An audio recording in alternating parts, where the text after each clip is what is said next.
10 August 2025 সাম্প্রতিক সাধারণ জ্ঞানের অতি গুরুত্বপূর্ণ 73টি এমসিকিউ প্রশ্ন। এই প্রশ্নগুলো সকল চাকরি এবং বিভিন্ন বিশ্ববিদ্যালয়ে ভর্তি পরীক্ষার জন্য গুরুত্বপূর্ণ। এমসিকিউ পরীক্ষা দিয়ে আপনি আপনার প্রস্তুতির ধারণা নিতে পারবেন। জুলাই কন্যা অ্যাওয়ার্ড 2025 কতজন নারীকে দেওয়া হয়? 100 জন। জুলাই কন্যা অ্যাওয়ার্ড 2025 100 জন নারীকে দেওয়া হয়। সম্প্রতি বাংলাদেশিদের জন্য মাল্টিপল ভিসা চালু করেছে কোন দেশ? মালয়েশিয়া। সম্প্রতি বাংলাদেশিদের জন্য মাল্টিপল ভিসা চালু করেছে মালয়েশিয়া। এখানে কিছু প্রশ্নের ব্যাখ্যা দেওয়া রয়েছে, আপনারা ভিডিও থামিয়ে ব্যাখ্যাগুলো দেখতে পারবেন। সম্প্রতি সমালোচনার মুখে যুক্তরাজ্যের গৃহহীন বিষয়ক মন্ত্রীর পদ থেকে পদত্যাগ করেছেন বাংলাদেশি বংশোদ্ভূত কোন ব্রিটিশ এমপি? রুশনারা আলী। সম্প্রতি সমালোচনার মুখে যুক্তরাজ্যের গৃহহীন বিষয়ক মন্ত্রীর পদ থেকে পদত্যাগ করেছেন বাংলাদেশি বংশোদ্ভূত ব্রিটিশ এমপি রুশনারা আলী।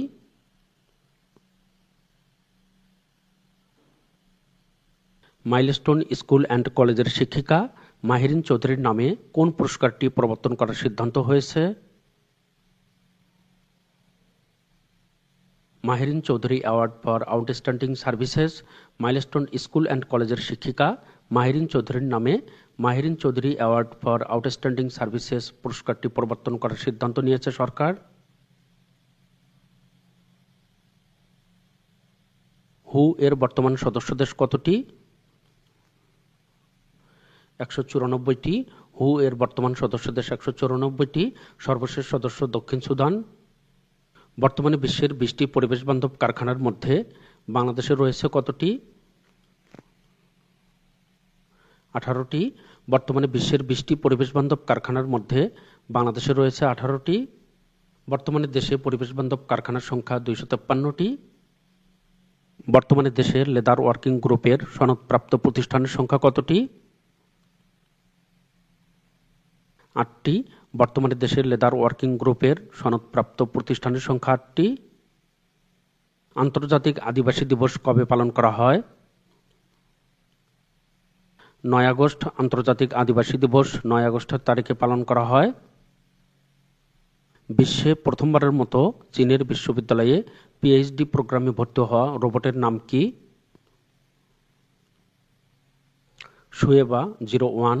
বিশ্বের প্রথমবারের মতো চীনের বিশ্ববিদ্যালয়ে পিএইচডি প্রোগ্রামে ভর্তি হওয়া রোবটের নাম শুয়েবা 01। আন্তর্জাতিক ক্রিকেটের ইতিহাসে সবচেয়ে কম বয়সী অধিনায়ক কে? Jack ভুকুসিচ, Croatia. আন্তর্জাতিক ক্রিকেটের ইতিহাসে সবচেয়ে কম বয়সী অধিনায়ক জ্যাক ভুকুসিচ। টেস্ট ক্রিকেটে বাংলাদেশের পক্ষে সর্বোচ্চ রান কোন ব্যাটারের? মুশফিকুর রহিম। টেস্ট ক্রিকেটে বাংলাদেশের পক্ষে সর্বোচ্চ রান মুশফিকুর রহিমের। সম্প্রতি 6 আগস্ট 2025 তারিখে অনূর্ধ্ব নারী 20 এশিয়া কাপের বাছাই পর্বের প্রথম ম্যাচে বাংলাদেশ কোন দলকে হারিয়েছে? লাওস। সম্প্রতি 6 আগস্ট 2025 তারিখে অনূর্ধ্ব নারী 20 এশিয়া কাপের বাছাই পর্বের প্রথম ম্যাচে বাংলাদেশ লাওসকে হারিয়েছে। আন্তর্জাতিক স্বীকৃত টি-20 ক্রিকেটে বর্তমানে সবচেয়ে বেশি উইকেট শিকারী ক্রিকেটার কে? রশিদ খান 651টি। আন্তর্জাতিক স্বীকৃত টি-20 ক্রিকেটে বর্তমানে সবচেয়ে বেশি উইকেট শিকারী রশিদ খান। বাংলাদেশ ফিফার সদস্যপদ লাভ করে কত সালে? 1974 সালে। বাংলাদেশ ফিফার সদস্যপদ লাভ করে 1974 সালে। সম্প্রতি কোন দেশের মন্ত্রিসভা পুরো গাজা সিটি দখলের অনুমোদন করে? ইসরায়েল। সম্প্রতি ইসরায়েলের মন্ত্রিসভা পুরো গাজা সিটি দখলের অনুমোদন করে। ইসরায়েলের নিরাপত্তা মন্ত্রিসভা গাজা সিটি দখলের পরিকল্পনা অনুমোদন করে কবে? 8 আগস্ট 2025 ইসরায়েলের নিরাপত্তা মন্ত্রিসভা গাজা সিটি দখলের পরিকল্পনা অনুমোদন করে 8 আগস্ট 2025 তারিখে। সম্প্রতি মার্কিন প্রেসিডেন্ট ডোনাল্ড ট্রাম্প নতুন করে ভারতের উপর মোট কত শতাংশ শুল্ক আরোপের ঘোষণা দিয়েছেন? 50%। সম্প্রতি মার্কিন প্রেসিডেন্ট ডোনাল্ড ট্রাম্প নতুন করে ভারতের উপর মোট 50% শুল্ক আরোপের ঘোষণা দিয়েছেন। রাশিয়া থেকে ভারতের তেল ক্রয়ের সিদ্ধান্তের কারণেই ভারতের উপর যুক্তরাষ্ট্র বেশি করে শুল্ক আরোপ করেছে। সম্প্রতি মার্কিন প্রেসিডেন্ট ডোনাল্ড ট্রাম্প ভারতীয় পণ্য নতুন করে কত শতাংশ শুল্ক আরোপ করে? 25%, মোট 50%। সম্প্রতি যুক্তরাষ্ট্র সরকার বাংলাদেশি পণ্যের উপর কি পরিমাণ পারস্পরিক শুল্ক আরোপ করেছে? 20%।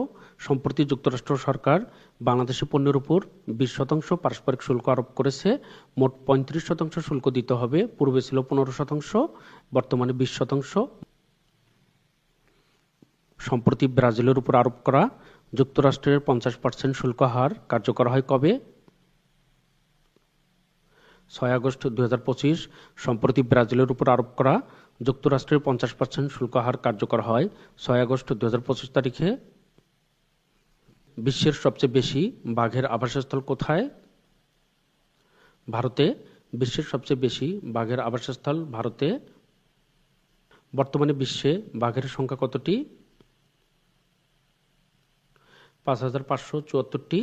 বর্তমানে বিশ্বে বাঘের সংখ্যা প্রায় 5574টি। গ্লোবাল টাইগার ফোরাম 2025-এর তথ্য অনুযায়ী বাংলাদেশের অবস্থান 8ম, কিন্তু বাংলাদেশের বন বিভাগের তথ্য অনুযায়ী বর্তমানে সুন্দরবনে 125টি বাঘ রয়েছে। বাংলাদেশের রপ্তানি খাতের একক বৃহত্তম বাজার কোনটি? যুক্তরাষ্ট্র। বাংলাদেশের রপ্তানি খাতের একক বৃহত্তম বাজার যুক্তরাষ্ট্র। সাংহাই কোঅপারেশন অর্গানাইজেশন এর পরবর্তী শীর্ষ সম্মেলন কোথায় অনুষ্ঠিত হবে? তিয়ানজিন, চীন। সাংহাই কোঅপারেশন অর্গানাইজেশন এর পরবর্তী শীর্ষ সম্মেলন তিয়ানজিন, চীনে অনুষ্ঠিত হবে। সাংহাই কোঅপারেশন অর্গানাইজেশনের বর্তমান সদস্য দেশ 9টি। সাংহাই কোঅপারেশন অর্গানাইজেশন 2001 সালে প্রতিষ্ঠিত হয়। সম্প্রতি ট্রাম্পের মধ্যস্থতায় আজারবাইজান ও আর্মেনিয়ার মধ্যে শান্তি চুক্তি স্বাক্ষরিত হয় কবে? 8 আগস্ট 2025 তারিখে। সম্প্রতি ট্রাম্পের মধ্যস্থতায় আজারবাইজান ও আর্মেনিয়ার মধ্যে শান্তি চুক্তি স্বাক্ষরিত হয় 8 আগস্ট 2025 তারিখে। ভিডিওটি লাইক, কমেন্ট, শেয়ার করে পাশে থাকার জন্য আপনাদের সকলকে অসংখ্য ধন্যবাদ। আপনারা যারা নতুন, সকলকে ম্যাথ বাংলা জিকে ইউটিউব চ্যানেলটি সাবস্ক্রাইব করার অনুরোধ করছি। চ্যানেলটি সাবস্ক্রাইব করা থাকলে পরবর্তীতে গুরুত্বপূর্ণ ভিডিওগুলো সবার প্রথমে আপনি দেখতে পারবেন। আপনারা যারা ফেসবুক থেকে দেখছেন, ইউটিউবে এগুলো প্লে লিস্ট আকারে সাজানো রয়েছে। ম্যাথ বাংলা জিকে লিখে সার্চ দিলে আপনারা চ্যানেলটি খুঁজে পাবেন। সম্প্রতি কোন দেশটি ডোনাল্ড ট্রাম্পকে শান্তিতে নোবেল পুরস্কারের জন্য মনোনয়ন দিয়েছে? কম্বোডিয়া। সম্প্রতি কম্বোডিয়া ডোনাল্ড ট্রাম্পকে শান্তিতে নোবেল পুরস্কারের জন্য মনোনয়ন দিয়েছে। সম্প্রতি থাইল্যান্ড কম্বোডিয়া সীমান্তে সংঘাত কতদিন স্থায়ী ছিল? 5 দিন। সম্প্রতি থাইল্যান্ড কম্বোডিয়া সীমান্তে সংঘাত 5 দিন স্থায়ী ছিল। নিকোলাস মাদুরো কোন দেশের প্রেসিডেন্ট? ভেনেজুয়েলা। নিকোলাস মাদুরো ভেনেজুয়েলার প্রেসিডেন্ট। সম্প্রতি ডোনাল্ড ট্রাম্প নিকোলাস মাদুরোকে ধরিয়ে দেওয়ার জন্য $50 মিলিয়ন পুরস্কার ঘোষণা করেছেন। সম্প্রতি মোংলা ইপিজেডে তাঁবু ও তাঁবু অনুষঙ্গ আসবাবপত্র তৈরির কারখানা করবে কোন দেশের প্রতিষ্ঠান? দক্ষিণ কোরিয়া। সম্প্রতি মোংলা ইপিজেডে তাঁবু ও তাঁবু অনুষঙ্গ আসবাবপত্র তৈরির কারখানা করবে দক্ষিণ কোরিয়া। ডক্টর মোহাম্মদ ইউনূসের নেতৃত্বে অন্তর্বর্তীকালীন সরকার কবে গঠিত হয়? 8 আগস্ট 2024। অন্তর্বর্তীকালীন সরকার 8 আগস্ট 2024 তারিখে গঠিত হয়। অন্তর্বর্তীকালীন সরকার বাংলা ক্যালেন্ডার হিসেবে কত তারিখে গঠিত হয়? 24 শ্রাবণ 1431। অন্তর্বর্তীকালীন সরকার বাংলা ক্যালেন্ডার হিসেবে 24 শ্রাবণ 1431 তারিখে গঠিত হয়। ঢাকা বিশ্ববিদ্যালয়ের হলের ছাত্র রাজনীতি বন্ধ করা হয় কবে? 17 জুলাই 2024।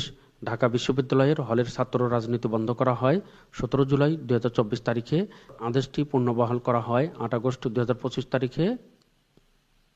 চলতি 2025-26 অর্থবছরে নির্বাচন কমিশনের জন্য কত টাকা বরাদ্দ করা হয়েছে? 2,956 কোটি টাকা। চলতি 2025-26 অর্থ বছরে নির্বাচন কমিশনের জন্য 2,956 কোটি টাকা বরাদ্দ করা হয়েছে। বাংলাদেশের বর্তমান প্রধান নির্বাচন কমিশনার কে? AMM নাসির উদ্দিন। বাংলাদেশের বর্তমান প্রধান নির্বাচন কমিশনার AMM নাসির উদ্দিন। বাংলাদেশের প্রথম প্রধান নির্বাচন কমিশনার ছিলেন বিচারপতি মোহাম্মদ ইদ্রিস।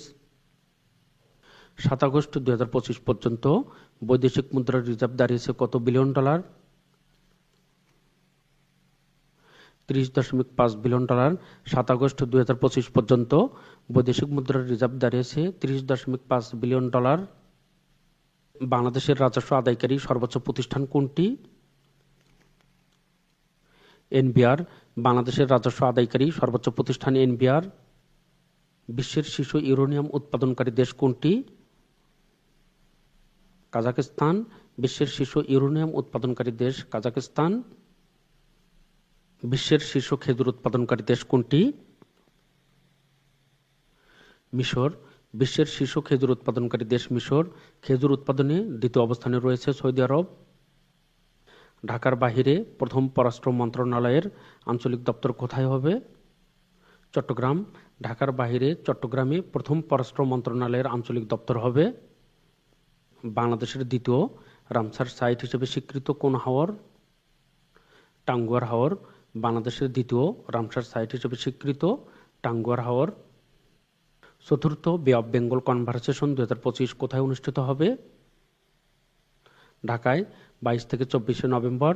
চতুর্থ বে অফ বেঙ্গল কনভারসেশন 2025 ঢাকায় 22 থেকে 24 নভেম্বর তারিখে অনুষ্ঠিত হবে। 10 আগস্ট 2025 পর্যন্ত কতজন বাংলাদেশি ইংলিশ চ্যানেল পাড়ি দিয়েছেন? 5 জন। 10 আগস্ট 2025 পর্যন্ত 5 জন বাংলাদেশি ইংলিশ চ্যানেল পাড়ি দিয়েছেন। স্বাধীনতার পর বাংলাদেশের প্রথম সাঁতারু হিসেবে ইংলিশ চ্যানেল পাড়ি দেন মোশাররফ হোসেন 1988 সালে। দ্বিতীয় আন্তর্জাতিক AI অলিম্পিয়াড কোথায় অনুষ্ঠিত হয়? বেইজিং, চীন। দ্বিতীয় আন্তর্জাতিক AI অলিম্পিয়াড বেইজিং, চীন অনুষ্ঠিত হয়।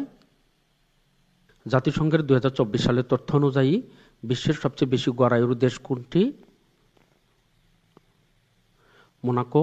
জাতিসংঘের 2024 সালের তথ্য অনুযায়ী বিশ্বের সবচেয়ে বেশি গড় আয়ুর দেশ মোনাকো। বিশ্বের সবচেয়ে দীর্ঘতম সাসপেনশন ব্রিজ বা ঝুলন্ত ব্রিজ নির্মাণ করবে কোন দেশ? ইতালি। বিশ্বের সবচেয়ে দীর্ঘতম সাসপেনশন ব্রিজ বা ঝুলন্ত ব্রিজ নির্মাণ করবে ইতালি। বাংলাদেশের সাবমেরিন কেবল রুট কোনটি? উপরের সবগুলো। বাংলাদেশের submarine cable root CME-4, CME-5, CME-6 সবগুলোই। কোন দেশটি নিশীথ সূর্যের দেশ হিসেবে পরিচিত? নরওয়ে। নরওয়ে নিশীথ সূর্যের দেশ হিসেবে পরিচিত। যুক্তরাষ্ট্রের কোন অঙ্গরাজ্যটি রাশিয়ার কাছ থেকে ক্রয় করা হয়েছিল? আলাস্কা। যুক্তরাষ্ট্রের আলাস্কা অঙ্গরাজ্যটি রাশিয়ার কাছ থেকে ক্রয় করা হয়েছিল। লুজিয়ানা ফ্রান্সের কাছ থেকে যুক্তরাষ্ট্র ক্রয় করেছে। যুক্তরাষ্ট্র দ্বিতীয় বিশ্বযুদ্ধকালীন ফ্যাটম্যান নামক আণবিক বোমাটি জাপানের কোন শহরে নিক্ষেপ করে? নাগাসাকি। যুক্তরাষ্ট্র দ্বিতীয় বিশ্বযুদ্ধকালীন ফ্যাটম্যান নামক আণবিক বোমাটি জাপানের নাগাসাকি শহরে নিক্ষেপ করে। অ্যাপোলো 13 মিশনকে 1970 সালে নিরাপদে পৃথিবীতে ফিরিয়ে আনার নায়ক কে ছিলেন? জিম লোভেল। অ্যাপোলো 13 মিশনকে 1970 সালে নিরাপদে পৃথিবীতে ফিরিয়ে আনার নায়ক ছিলেন জিম লোভেল। তিনি 9 আগস্ট 2025 তারিখে 97 বছর বয়সে মারা যান। বাংলা ভারতের কততম বৃহত্তম মাতৃভাষা? দ্বিতীয়। বাংলা ভারতের দ্বিতীয় বৃহত্তম মাতৃভাষা। জিআই এর পূর্ণরূপ কি? Graphical indication. জিআই এর পূর্ণরূপ গ্রাফিক্যাল ইন্ডিকেশন। 22শে শ্রাবণ বাংলা সাহিত্যের কোন সাহিত্যিক মৃত্যুবরণ করেন? রবীন্দ্রনাথ ঠাকুর। 22শে শ্রাবণ বাংলা সাহিত্যের রবীন্দ্রনাথ ঠাকুর মৃত্যুবরণ করেন। যে কোনো প্রতিযোগিতামূলক পরীক্ষায় রবীন্দ্রনাথ ঠাকুর, কাজী নজরুল ইসলাম, তাদের জন্ম মৃত্যু সহ অনেক সাল আমাদের মুখস্থ রাখতে হয়। সাধারণত ইংরেজি সাল থেকে 593 বিয়োগ করলে আমরা বাংলা সাল বের করতে পারবো। এক্ষেত্রে দুটি সাল মুখস্থ রাখার দরকার নেই। যেমন রবীন্দ্রনাথ ঠাকুর 1861 সালে জন্মগ্রহণ করে। 1861 থেকে 593 বিয়োগ করলে 1268 বঙ্গাব্দে তিনি জন্মগ্রহণ করেন। ওয়াটারগেট কেলেঙ্কারিতে জড়িয়ে অভিশংসিত হয়েছিলেন যুক্তরাষ্ট্রের কোন প্রেসিডেন্ট? Richard Nixon. ওয়াটারগেট কেলেঙ্কারিতে জড়িয়ে অভিশংসিত হয়েছিলেন যুক্তরাষ্ট্রের রিচার্ড নিক্সন। ঢাকায় মেট্রো রেল নির্মাণ ও পরিচালনার দায়িত্ব রয়েছে কোন সংস্থা? Dhaka Rapid Transit Company Limited. ঢাকায় মেট্রো রেল নির্মাণ ও পরিচালনার দায়িত্ব রয়েছে Dhaka Rapid Transit Company Limited. Tamabil সীমান্তটি কোন জেলায় অবস্থিত? সিলেট। তামাবিল সীমান্তটি সিলেট জেলায় অবস্থিত। সম্প্রতি 6 আগস্ট 2025 তারিখে রাশিয়ার কামচাটকা উপকূলে কত মাত্রার ভূমিকম্প আঘাত এনেছে? 6.4। সম্প্রতি 6 আগস্ট 2025 তারিখে রাশিয়ার কামচাটকা উপকূলে 6.4 মাত্রার ভূমিকম্প আঘাত এনেছে। মুন্ডা নৃগোষ্ঠীর অধিবাসী মূলত কোথায় বসবাস করে? খুলনা ও সাতক্ষীরা। মুন্ডা নৃগোষ্ঠীর অধিবাসীরা মূলত খুলনা ও সাতক্ষীরায় বসবাস করে। বর্তমানে জাতীয় সংসদে কয়টি মহিলা সংরক্ষিত আসন রয়েছে? 50টি। বর্তমানে জাতীয় সংসদে 50টি মহিলা সংরক্ষিত আসন রয়েছে। সম্প্রতি কোন দেশটি ব্রিক্স জোটে যোগ দিয়েছে? ইন্দোনেশিয়া। সম্প্রতি ইন্দোনেশিয়া ব্রিক্স জোটে যোগ দিয়েছে। পিসার হেলানো মন্দির কোন দেশে অবস্থিত? ইতালি। পিসার হেলানো মন্দির ইতালিতে অবস্থিত। দ্য আসাহি শিম্বুন কোন দেশের সংবাদপত্র? জাপান। দ্য আসাহি শিম্বুন জাপানের সংবাদপত্র। ইস্টার্ন নিউজ এজেন্সি এনা কোন দেশের সংবাদ সংস্থা? বাংলাদেশ। ইস্টার্ন নিউজ এজেন্সি বাংলাদেশের সংবাদ সংস্থা। কোন দেশ 2030 সালের মধ্যে চাঁদে পারমাণবিক চুল্লি তৈরি করতে চায়? যুক্তরাষ্ট্র। যুক্তরাষ্ট্র 2030 সালের মধ্যে চাঁদে পারমাণবিক চুল্লি তৈরি করতে চায়। 71+24 = বাংলাদেশ 2.0 স্বল্পদৈর্ঘ্যের চলচ্চিত্রের নির্মাতা কে? খিজির হায়াত খান। গণ অভ্যুত্থানের শহীদেরা কি মর্যাদায় ভূষিত হবেন? জাতীয় বীর। দফা 24-এ আছে গণ অভ্যুত্থানের শহীদেরা জাতীয় বীর মর্যাদায় ভূষিত হবেন। নিরাপত্তার সংখ্যায় এশিয়া কাপ হকি থেকে সরিয়ে দাঁড়িয়েছে কোন দেশ? পাকিস্তান।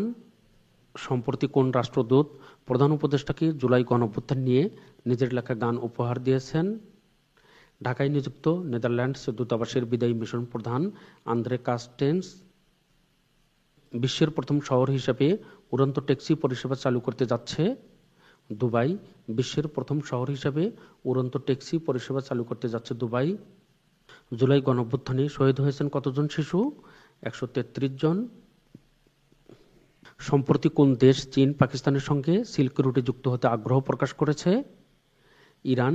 সম্প্রতি ইরান চীন পাকিস্তানের সঙ্গে সিল্ক রুটে যুক্ত হতে আগ্রহ প্রকাশ করেছে। ইউরোপীয় ইউনিয়নের সদস্য দেশের মোট সংখ্যা কতটি? 27। ইউরোপীয় ইউনিয়নের বর্তমান সদস্য 27টি দেশ। প্রথম স্বীকৃতিপ্রাপ্ত বাংলাদেশের জিআই পণ্য কোনটি? জামদানি শাড়ি। প্রথম স্বীকৃতিপ্রাপ্ত বাংলাদেশের জিআই পণ্য জামদানি শাড়ি। যে হারে বাংলাদেশ ব্যাংক বাণিজ্যিক ও অন্যান্য ব্যাংকগুলিকে ঋণ দেয় তাকে কি বলে? Bank rate. যে হারে বাংলাদেশ ব্যাংক বাণিজ্যিক ও অন্যান্য ব্যাংকগুলিকে ঋণ দেয় তাকে ব্যাংক রেট বলে। ভিডিওটি লাইক, কমেন্ট, শেয়ার করে পাশে থাকার জন্য আপনাদের সকলকে math Bangla GK YouTube channel এবং ফেসবুক পেজের পক্ষ থেকে অসংখ্য ধন্যবাদ।